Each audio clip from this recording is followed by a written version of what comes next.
crafty friend. It's me, Justine Dvorak from Stationery by Justine, where when I craft my world stands still.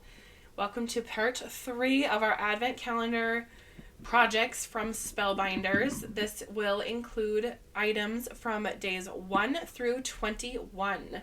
So let's just dive into it. I'm assuming you've watched 1 and 2. If you haven't, you can go ahead and go back and watch those. I did go ahead and finish a whole bunch of tags and a couple mini cards and a card. So be sure to check out part 2 and part 1. But we are going to get into this week's items, and we're going to pull in some club items because I happen to have a couple really beautiful wax seals here and here that I thought I would add in to some of these projects. So let's start off with day 15, which is the first day of this third week. It was the skinny embossing folder that is this one, right? Yes, this one has the little squigglies on it, and I went ahead and added it to this panel for this tag. Isn't that cute? Really little, but it packs a punch. So that was day 15. And then you made my day stamp set, as well as, wait a minute. You made my day, which was these dies. You made my day, so you could even do just for you if you have a 4 in your stash, but it is the same font as just saying hello. You could even do hello you. I don't know any other combinations. But this is a nice little die set to have on hand. Then there was the die set that is kind of like a stamp nesting die. This one is really fun. I nested it with a whole bunch of fun paper that I have here. And I'm going to layer that on top of this panel, which is the embossing folder for this month, December. Check out my club video if you haven't watched that already. It was put out on December 1st, full of fun projects. And that's where I got these 2 wax seals from, was from that club. Look at that darling little heart. I cut this one out, which I've never done before. I thought that was really neat. Anyway, day 18 was the green/green teal sequins. Look how pretty those are.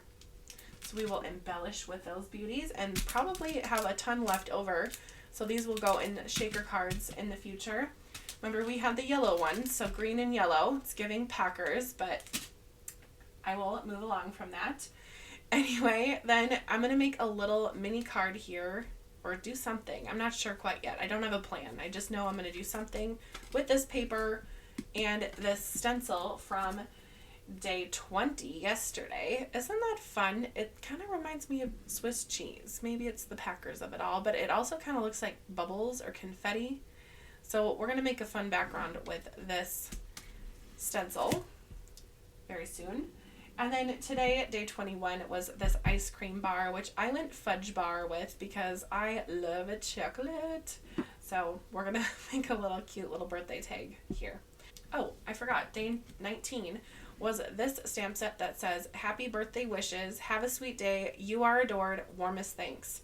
So they're kind of giving you all the sentiments that you might need for different occasions. So let's jump into the projects for today, shall we? Let's start off with the fudge bar because, like I said, I love chocolate. So that was on my brain.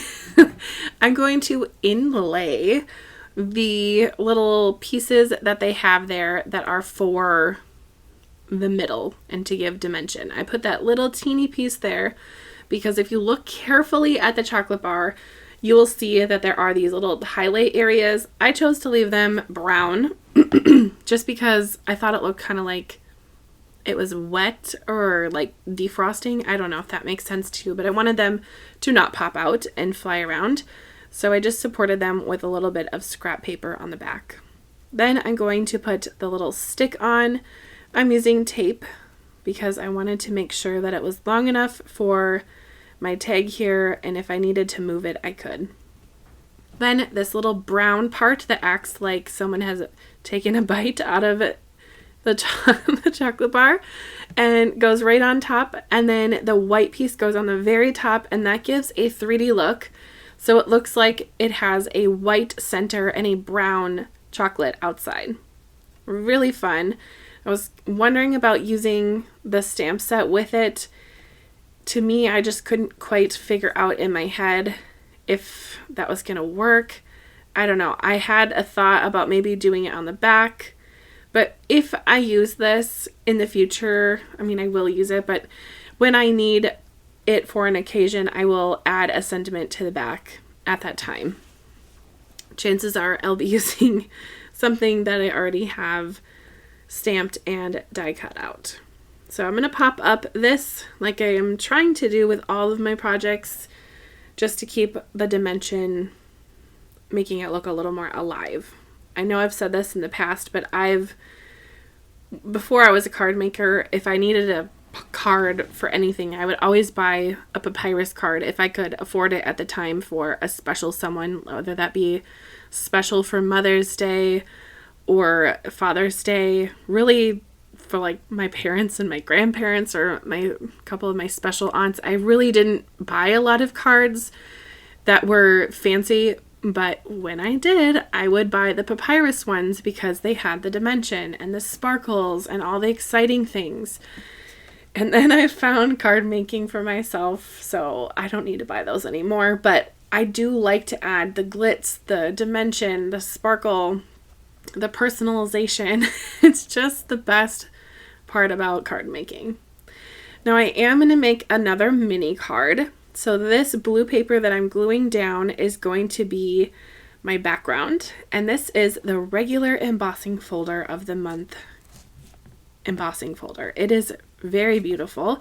I love this one with the little hearts. It's kind of like squiggly, and it will be perfect for my nesting dies. Now I did die cut out the center of this one with my smallest piece because nobody will miss it.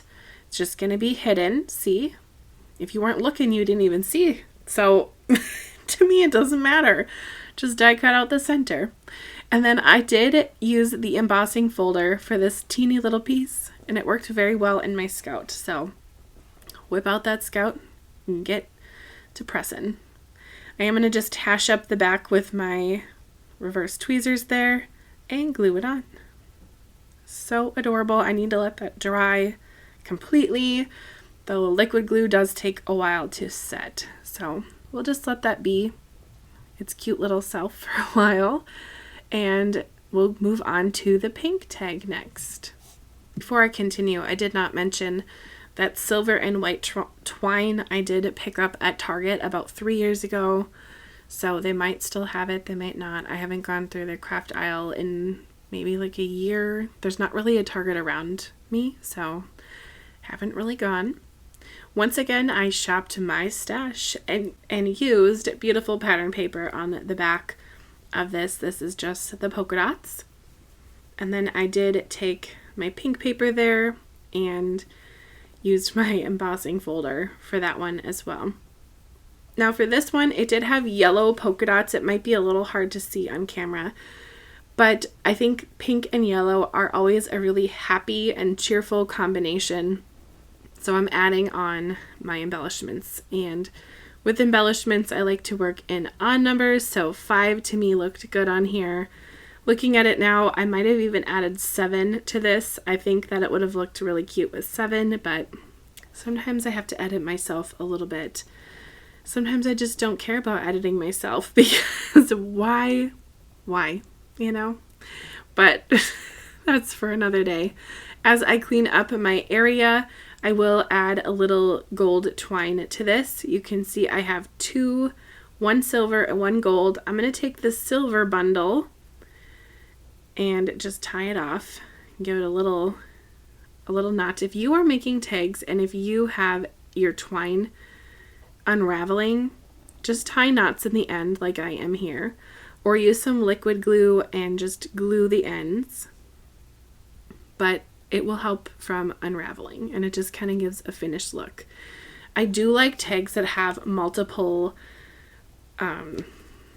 strings because I can do this, which is making a little bow with the twine, but I also can take my thread there and tie it around a bag handle. So if I'm going to put this on a gift bag, I can use the silver thread there and tie it on as the, like, so it's on the bag.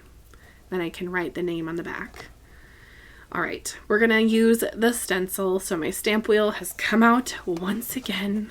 Did you check out the stamp wheel number 2? I have not really thought about it too much because I do have the stamp wheel number 1. So I haven't looked at the differences yet, but I'm sure it's the hottest and latest and greatest thing. But I do love my number 1, so I'm going to keep using it. I'm going to use some Simon Hurley inks. I have here Slippery When Wet. This is a yellow ink, not an oxide. Then I'm going to use Crown Me and Blue or Clear Skies is my little light blue color there. Now this purple ends up looking very, very blue on camera, so I'm not sure why that is. I don't know. I don't really edit the video footage here, so maybe it is just a bluish purple. I've used it quite often, and to me it looks very, very purpley blue, but it's gorgeous. Now to get the most bang for my buck on the stencil, I am going to move it around so I can get all the polka dots I want. So if you wanted to use this for an A2, you certainly could do what I just did and move it around and just kind of be cautious about ink color choices. So you see in the middle, hopefully, the purple and the yellow. Well, now I just covered it, but if you know about the color wheel and color in general, yellow and purple are opposite colors or complementary colors on the color wheel. So together they make brown. So just be careful. It's kind of like if you used red and green, you're going to get a brown if you mix them together. So blue and orange are the same way. So just kind of be cautious with that. I did like my yellow and blue overlapping and making a cute little green area. Just having fun, you know? And this is a very playful stencil for a gift bag. And I thought this would be perfect for like a birthday bag. Very easy to clean, that stamp wheel. We've gone through some things, that stamp wheel and I. Okay, for this mini card, I'm going to just call these mini cards from now on, but this mini card it looks like a birthday one for me. So I'm going to grab another white strip or scrap, if you will. I'm going to use one of the stamps from the advent calendar here. And again, my black Memento ink. This one says, "Have a sweet day." I'll just ink that up, stamp it on. That was pretty easy. I do like this font. Spellbinders has used this font in the past. So if you have stamps in your stash with the same font from another stamp set, you could kind of mix and match depending on what it says and the occasion. And that's another fun way to stretch your supplies. Same with dies. If you have a die with like a sentiment, like if it said hello, and then you could put this under it, like hello, have a sweet day, or thank you, have a sweet day, and really kind of, you know, use the supplies you have, because why did you buy them? To look at them or to use them?